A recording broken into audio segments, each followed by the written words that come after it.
नमस्कार जय श्री जगन्नाथ स्वागत करुच्ची आउ एक मिनी ब्लॉग सकाळ मेघुआ पागे चा टे पी दे गाधे पाधे फ्रेश होगी रोसई घर को जाए गोटे फटाफट चोटा संतुला करदे प्रथम पेट पूजा आज मोर आमिष खाइबार शेष दिन कहीं काली ठार बीरजा पांजी अनुसार श्रावण मास आमिष खाई पारे माँ मगे देते मो पसंद आउ एक ना अच्छे ता ना केवल समुद्र पाख लोक मैंने जदि कहीं जानी कमेंट निहाती कहे सब माछ कटाकटी कर देते मुझे माछ सब भाजी से कड़े तेल दे गटा पिज पकई नहीं पिज टे मली आसे टमाटो लुण हलदी आ काश्मीर मिर्च टमाटो टे सिझी आसा से पकई बाटी रखा मसला को भल भाव में कषि नहीं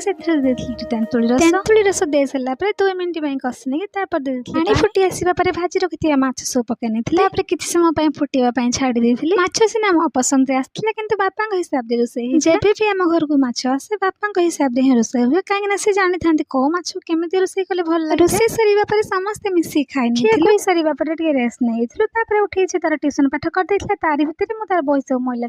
गत बुधवार दिन भिडियो जदि आपण मो भिडियो भल लगी था लाइक करदे और सब्सक्राइब करने को भूल जय श्री जगन्नाथ देखा पुणी एक नुआ ब्लॉग रे।